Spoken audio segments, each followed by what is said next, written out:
story of Junior starts all the way back in 2021. We got our first picture of this deer right around end of October, start of November, and it was a really impressive deer. You know, just like we figured he was about 2.5 years old, had a nice, you know, he's kind of wide for a young deer, had nice tines, 10-point frame, had one brow that kind of squiggled in, and then I had one encounter with him that year, and after that we didn't have anything for that deer. So after season ended, me and my dad, we put a lot of work in on the property, and season rolls around and nothing. You know, we got a couple good bucks on camera, but nothing special, nothing that looked like the deer that we named Junior from the previous year. We go through that season, I actually ended up killing this deer right here, and that deer was, at the time, was my biggest deer that I had ever killed. And that's kind of how our season ended. Season, once again, we put in a lot of work doing food plots, you know, scouting deer, moving cameras around, looking for this big deer. And we get a deer on camera that's big, mainframe 10-pointer with a big split on his left G2, you know, big brow tines, that wide frame, long beams, and one somewhat squiggly brow tine. And we also had another big deer on camera that we ended up naming Samuel. And, you know, we were going back on which one we wanted to put our main focus in, and we just said, you know, we'll just hunt, and whichever one comes out, we'll shoot. And about 2 weeks into the season, we decided that Junior was not a deer to shoot. You know, figured he was 4.5 years old, you know, still a mature deer, but we figured that he had a lot of potential and a chance to be one of the biggest deer that we kill on this property in a long time. Dad, middle of October, ended up killing this deer. This was the deer we called Samuel, and at the time, he was the biggest deer that we had taken off of our property. We did the same thing, you know, food plots, stands, trimming, move cameras around, just trying to find these deer, and we just could not find a single deer. And then we get pictures of a deer that had a really weird looking characteristics, you know, all funky weird on his left side, you know, had tall tines, couple splits, big brow tines, and had that wide frame that Junior had the year before. And we're kind of like, okay, you know, this is a big deer, but we didn't know that it was him at the time. Slight swiggle in his brow tine on the right side, and that's when I decided that had to be Junior. Me and Braxton get all ready, we're deciding, and we're looking at the wind, the temperature, you know, everything. It's warm out. The wind isn't great for the spot that we want to sit, so we say, let's just go to this other spot and see what happens. So we go hang a set on this food plot in the pond, and, you know, 2 hours go by, we see 2 does and raccoons, you know, all the stuff that you see in the woods. We're sitting in a stand, Braxton's on his phone, I'm on my phone, and Braxton looks up, and Junior's standing right in front of him at about 17 yards. And I'm looking the opposite direction. Braxton taps me, says it's Junior. I don't really know if it is him or not, because I haven't seen him yet. I turn around, and by the time I turn around and see him, he's pretty much standing in our pond, which is 14 yards. And we're scrambling to try to get it on video, you know, get ready, have me take a good shot on this deer, and we end up just taking the video on the phone, which isn't the greatest, but it had to be done. And make a perfect shot on this giant whitetail that we have many years of history with, and, you know, we're pumped up in the stand. pumped up, we're screaming, we're yelling. Parents were out there hunting, they can hear us. You know, I called them, we're having conversations with them, laughing, just having a great time. But when it came time to get down from the tree and go grab the arrow and look for blood, I started to get really nervous. Because the prior year, I had shot a deer low and pretty much hit it just low enough to miss pretty much everything, but still be completely through the body. And thought I made a perfect shot on it. Ended up not being a good shot, you know. Deer went forever, couldn't find it, and they ended up shooting it. And, you know, I was getting nervous that had happened because there wasn't a lot of blood. The blood looked similar to what it did the year prior. And so we're tracking this deer for 150 yards. Went through a ravine, up a hill, starts going back down a hill, very little blood. You know, maybe spots where he might have stopped for a couple seconds had a little bit more blood, but you know, he's just keeps going. About 50 yards later, we're going down a hill, just tall weeds and crap everywhere. And Braxton and Dad are in front of me. They're looking down at the ground, looking for more blood, trying to find that last drop of blood. And I look up, shine the light, see the white belly, and I yell, "There he is! He's right there!" And you know, I turn around, look away from him, walk away, start crying like a little baby. You know, it'll happen. That's what happens when you shoot a big deer like that. It gets emotional. Braxton and Dad are yelling, going crazy, talking about how big the deer is, and I'm just crying like a little baby. Then finally go up to it, pull him out of the weeds and the tree, and take some pictures of him, and we get him back, and he ends up being my biggest deer ever by almost 20 inches at 172 inches. And this deer, which at the time was my biggest, scored 154 inches. And that's how the story ends. That part of the story began is that's when Alex and I really decided that we wanted to capture some of the footage of us in the woods and doing what we love, and just kind of putting a video or a picture to our doing and stuff in the woods. And last year, my season, I was working between two different properties. One of my grandparents have about 40-50 acres down in Houston, Minnesota that I ran cameras on at the end of August of 23 last year. And I mean, there's decent deer on the property. I just got a bunch of pictures of like cookie cutter, like 8-pointers, and there's one decent 10-pointer, and they're all good deer, just nothing that I wanted to really go after this year, and I was kind of lost and didn't know what to do. And after that, I still went to that Rushford property a couple more times and just sat and didn't really see much, and wasn't really hoping on really putting an arrow in anything unless something that I wasn't getting pictures of shows up. Came back to my other property that I have here in Lake City that my other grandparents own. So I sat there at the last 2 weeks of October pretty consistently, and I was getting good action, and you never really know what's going to come through there. It's just a small piece of property in the state park, and there's a bunch of deer that come in and out of there all the time, and never really know what's going to happen. So November 1st or November 2nd last year, it was perfect front just rolled in.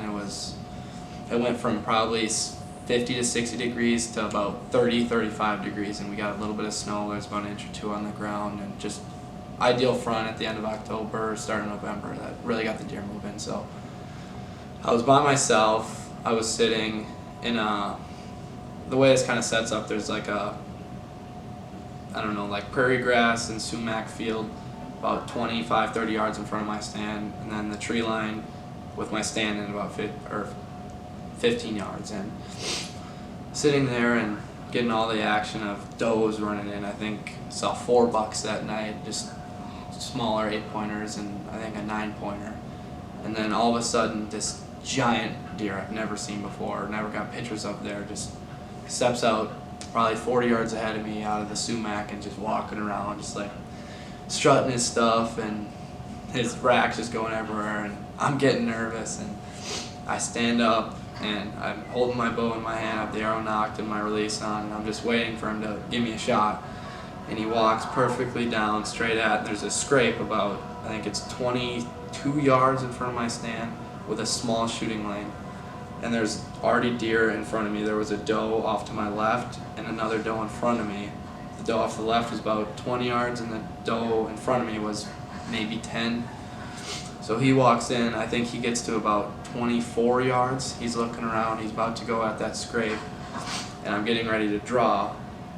And once I get ready to draw, the doe, I don't know what happened, if she saw me move or silhouetted me, just takes off running and spooks the other doe, and he's looking around not knowing what to do and kind of a little anxious and nervous, and he just trots back to where he came from, and that was the last of him. So after that, I pretty much said that's my goal. I'm not shooting anything besides him, and sat him for all throughout the rest of the year into middle December. I probably put in 40-45 sits just for that deer, and couldn't get it done.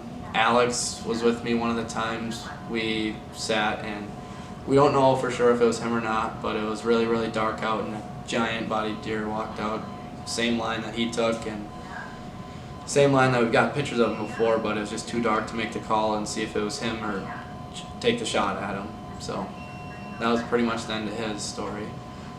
This season runs around, and I think it was end of August. I put cameras out and cut shooting lanes, and I didn't get pictures of anything, and it's kind of just like what last year was. Nothing I want to target. He hasn't showed back up, and then opening day comes, and I'm like, I don't want to hunt. There's nothing for me to hunt right now, so it's like I should just climb the tree with Alex and record for him, and hopefully he can get it done. And sure enough, that's exactly what happened. We roll up there, and we're just talking, and I remember the one line I said to him before we went out in the mule to the stand. I said, Alex, what if you get it done on the first night? What are we going to do the rest of the season? He goes, I don't know, but let's try and kill a deer tonight.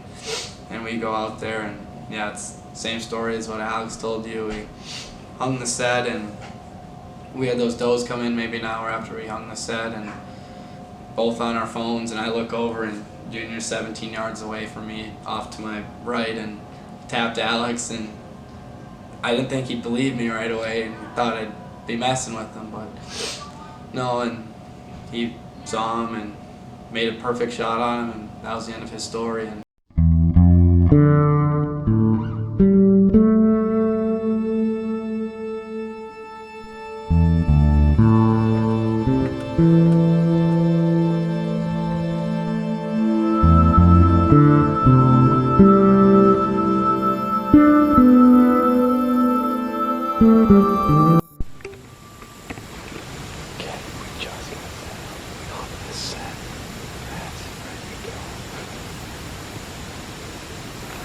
here's what we're looking at.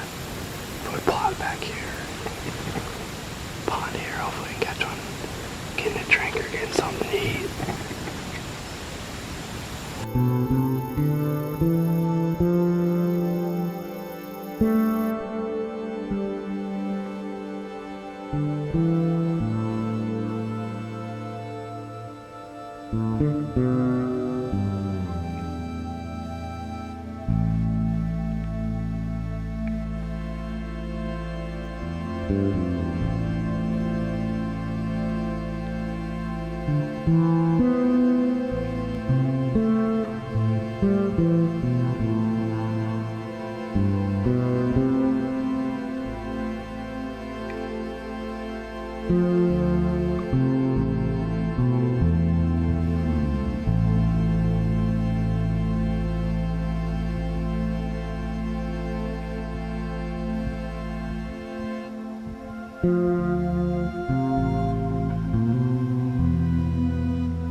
Alex, holy shit, dude! Holy fuck! You fucking smoked him. Dude, you just shot Junior. Dude, Alex, I looked over and I said, holy shit, I'm not joking, that's fucking Junior. Oh my god.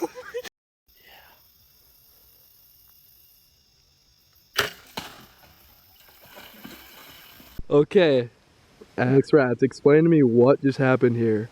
Oh, I don't Just know. wait, let me zoom out. Okay. Explain this entire story. Alright, me and Braxton, we're sitting up here, we're talking. And I'm on my phone, Braxton's on his phone. Braxton's sitting behind the tree. I'm looking at the food plot out here. And he looks up and Junior's standing right behind him. He blew up from last year, probably put on 15 inches. Well, I guess it's not really blew up. He had a good year. And he tapped me, was like, said it's Junior. I looked over here, pretty much just said, holy shit. And I'm sitting down, grabbed my bow, stood up, we think it's a perfect shot. This was the shooting range right there, where he was shot from. It's on my phone. I didn't have time to pull up the camera, it all happened so fast, but I think he smoked him. Yeah. Let's go. We just hopped out of the stand. Alex is gonna go grab his arrow and check for blood, and we're gonna give him a while before we go look still, but we're just gonna go make sure that he hit him, and pretty positive he did, but so he has white fletchings. How white do those look to you, Alex? The arrow's red, dude. The whole arrow's red.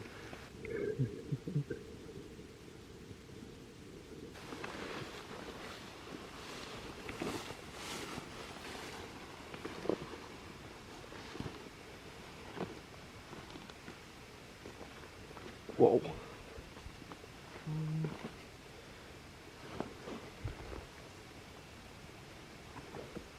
Where'd he jump over?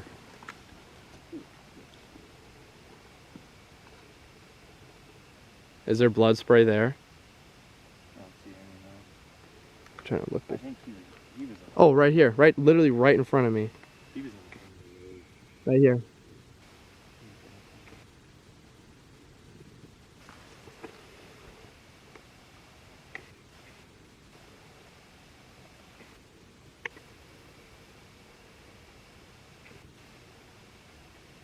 What's that fur?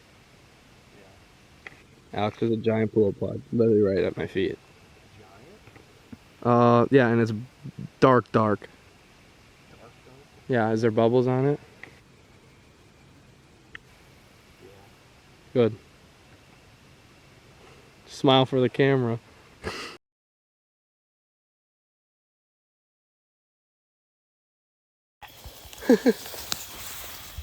You down? Fucking that thing is Alex. something, dude. Alex. Get him out of there. Holy shit, dude.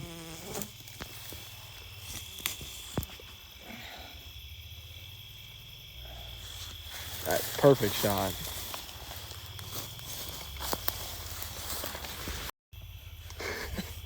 Give me your light. Dude! Alex!